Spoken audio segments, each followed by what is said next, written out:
Benvenuti, buongiorno a tutti, benvenuti a questo nuovo appuntamento con i protagonisti della Community Economy.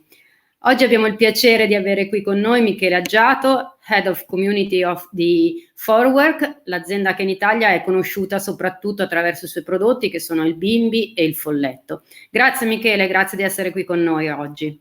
Grazie a te.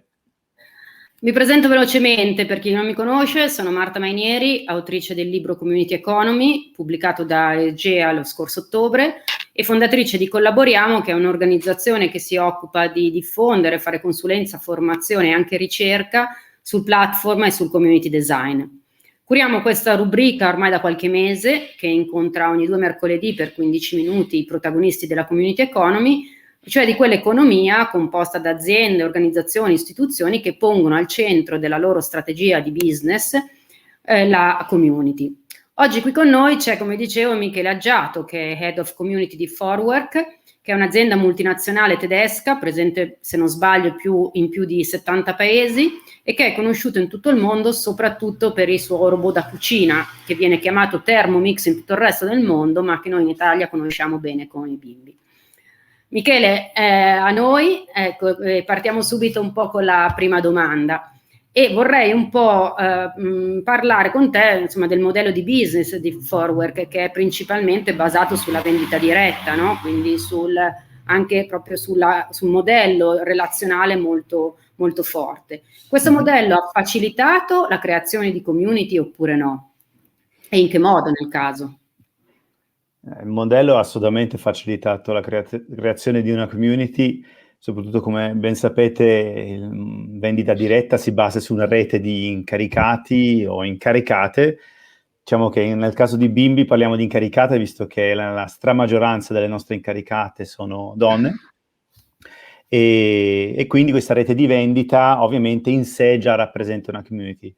Però c'è un effetto molto importante che si crea al momento quando il bimbi viene presentato a casa di un potenziale cliente. In genere questi eventi si creano con più persone, quindi c'è l'incaricata da un lato, dall'altra parte la persona interessata o addirittura già un cliente che in cambio di un incentivo mette a disposizione la propria cucina per invitare altre persone potenzialmente interessate ad acquistare il prodotto, e lì ovviamente si crea quello che noi chiamiamo un social happening, e quindi si crea già un evento altamente sociale che sulla base di diversi facilitatori che si basano su degli effetti psicologici come social proof, reciprocity, scusate se uso terminologie in inglese, ma lavoro in un ambiente anglofono, si creano già delle dinamiche che ovviamente legano le persone al marchio, e da lì ovviamente poi avviene un'amplificazione che si basa puramente sul passaparola, che aiuta da un lato il business a crescere, dall'altro lato ovviamente a creare nuove relazioni, e in questo modo si crea questa rete che noi poi definiamo community, all'interno poi della quale noi lavoriamo per coinvolgere sia le nostre incaricate ma anche i clienti in delle attività che in qualche modo possono risultare interessanti per entrambi queste reti. Ecco, partiamo proprio da questo. Quindi intanto abbiamo definito che la community è composta sia da incaricate, se ho capito giusto, che da clienti, giusto? Sì, perché poi le figure sono miste, no? Perché uno è un incaricato che diventa cliente e un cliente che diventa incaricato, mi dicevi tu.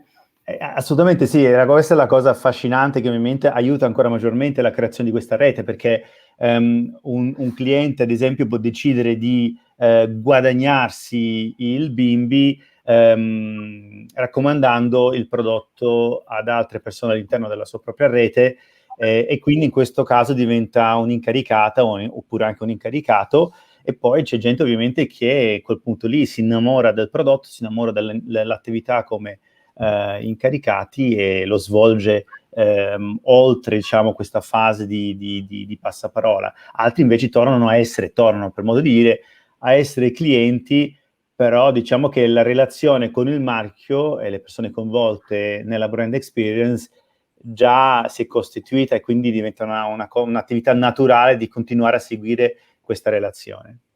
Quindi molto interessante, perché andiamo verso quello che non è più il consumatore e il produttore, ma c'è un mix, no? Tra quello che ormai si chiama prosumer, cioè colui che vende e Sì, colui che sì, sì, comunque sì. consuma. E Sì, senti, invece volevo dirti un'altra cosa. Nella nostra chiacchierata prima dell'intervista tu sottolineavi una cosa che a me ha colpito molto, cioè il fatto che il contenuto ha fatto crescere molto la community. Questo a me sì, ha colpito molto, perché in realtà il Bimbi di per sé sembra già un prodotto fatto apposta per costruire community, no? Però in realtà sì, tu mi dicevi, ci vuole spesso, non è tanto il prodotto che fa la community, è quanto tu riesci a costruire intorno al sì. prodotto, è così?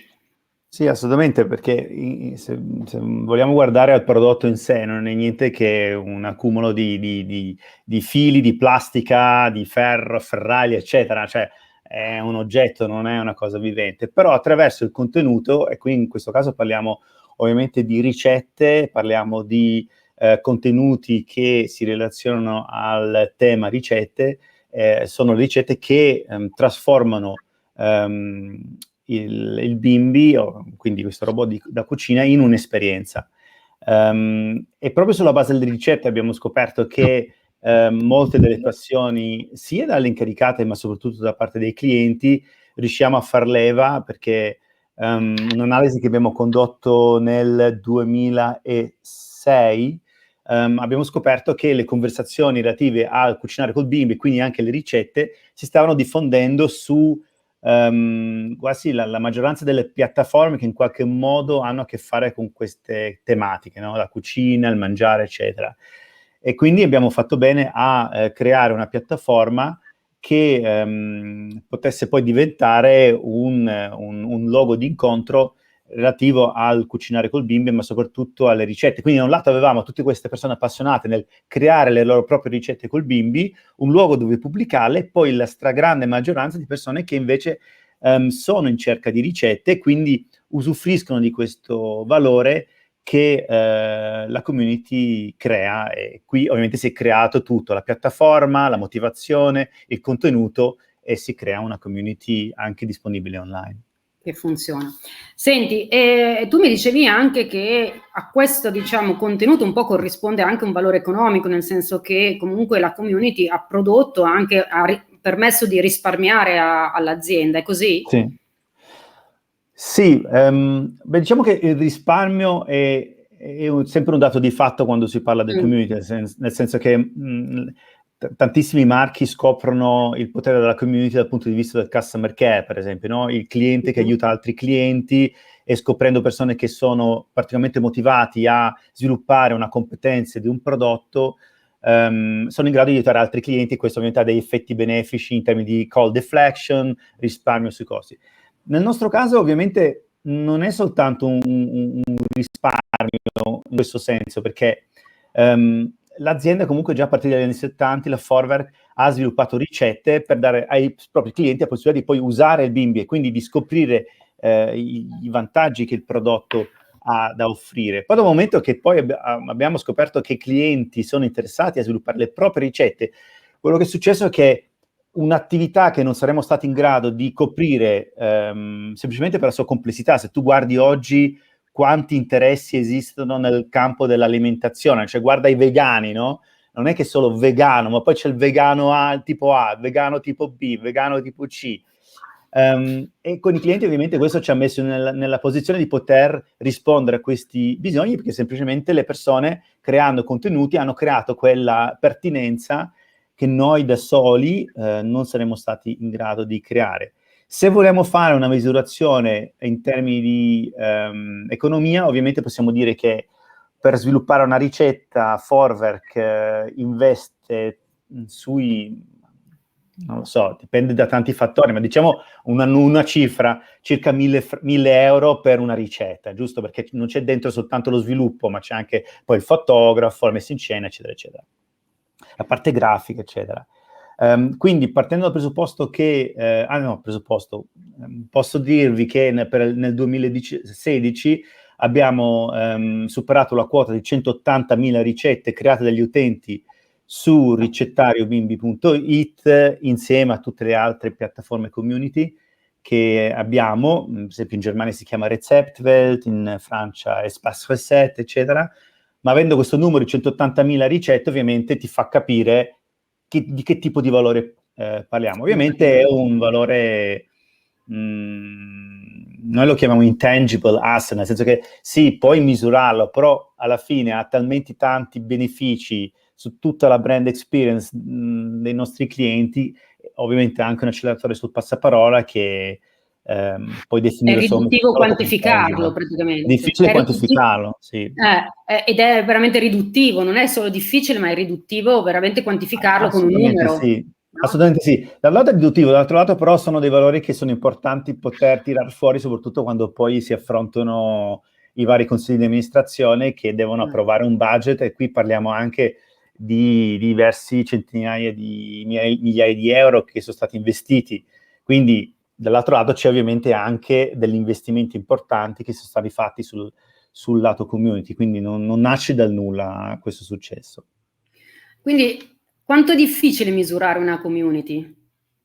E se è possibile misurarla? No, allora, la misurazione è assolutamente possibile e il problema non è dove trovare il KPI, il problema è capire di tutti i KPI quali sono quelli più importanti, quali sono quelli più pertinenti. Quindi bisogna aver ben chiaro quali sono gli obiettivi che si vogliono raggiungere con una community. Nel nostro caso l'obiettivo era chiaramente riuscire a soddisfare una richiesta sempre più complessa relativa alla nutrizione, quindi in forma di ricette pertinenti. Però considerando per esempio il tema che avevo detto prima, un'azienda che intende risparmiare sul customer care utilizzando una community di persone appassionate ad aiutare altri clienti, quello per esempio si lascia misurare in termini di call deflection, quindi quanti contatti ho evitato perché l'argomento è stato gestito dalla community, e quindi su quello si possono anche basare dei ragionamenti in termini di return on investment. Okay. Senti, e che cosa consiglieresti a chi vuole partire domani con una community? Da che cosa gli consiglieresti di partire? Questa è un'ottima domanda, ma direi che innanzitutto bisogna capire se c'è un tema che susciti un interesse che non ha bisogno di sollecitazioni. Quindi se io ho un interesse dove le persone magari già adesso interagiscono spontaneamente perché sono motivate a farlo, perché l'interesse gli interessa, un gioco di parole, io direi quello è la prima cosa indispensabile.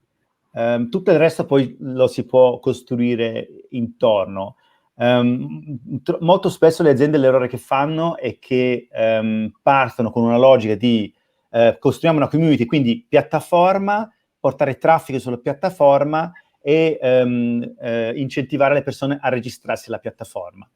Cioè, con questo approccio hai una bellissima piattaforma con utenti registrati, ma quello che ti interessa maggiormente per una community è utenti attivi, e in genere utenti registrati non equivale a utenti attivi. Quindi, prima di tutto il topic, secondo poi sono le relazioni. Quindi andare a capire chi all'interno di quel topic è maggiormente influente e poi costruire le relazioni uno a uno, nel senso che noi adesso anche con la nuova community che abbiamo messo in piedi, le Community Stars, è un approccio che abbiamo fatto contattando le persone una a una, cioè proprio parlando con singole persone fino a creare una massa critica che poi tramite il passaparola riesce a creare quell'effetto virale che poi porta ad amplificazione della rete. Ti faccio l'ultima domanda perché abbiamo ancora un minuto e poi spero di rimandare a un secondo momento invece tutta una serie di domande che ho sull'organizzazione interna, no, che avete e sulla quale poi basate appunto l'abilitazione della vostra community. Volevo chiederti invece la tua visione sul futuro, no? Adesso comunque la community funziona, è grande, è divisa, ogni paese ha la sua community. Qual è il prossimo passo? Beh, di sicuro il nostro prossimo passo non posso raccontarvi tutto, ma quello che puoi. Certo, assolutamente. Ma guarda, è logico che il prossimo passo deve essere quello di includere il cliente nella value chain. molte aziende già si stanno muovendo in quelle direzioni, come marchi come Giftcraft, anche marchi importanti, Adidas, Nike, eccetera, iniziano a relazionarsi col cliente trasformandolo in un partner della loro value chain, nel senso che la value chain, secondo Porter, non so se conoscete il termine, ma direi di sì, non è più come Porter l'aveva ideata, ma diventa una catena di creazione valore che nasce nell'interazione tra il marchio e il cliente. E nel nostro caso questo già avviene, diciamo, nella vendita, perché ovviamente essendo un'azienda vendita diretta noi già abbiamo questa premessa, però ovviamente su tante altre attività c'è un potenziale enorme, tipo open innovation, quindi sviluppare nuovi prodotti e servizi insieme ai clienti. Già stiamo facendo i primi passi in quella direzione, ma credo che questo sarà il futuro immediato, non soltanto per noi, ma per molte altre aziende. Va bene, grazie mille Michele, grazie per essere stati qui con noi. Abbiamo già superato i nostri 15 minuti, per cui ci dobbiamo salutare. Io spero però di riaverti un'altra volta, appunto, per approfondire temi più legati anche al tuo ruolo e alle attività che svolgi tutti i giorni. Ricordo a tutti che che questo episodio e gli altri episodi della rubrica 15 minuti si possono consultare sul nostro sito communityeconomy.it, e lì poi trovate maggiori informazioni sulle nostre attività, su che cos'è la community economy, sul libro e così via. Vi saluto tanto Michele e vi do appuntamento fra 2 settimane. Grazie mille, a presto. Ciao, a presto.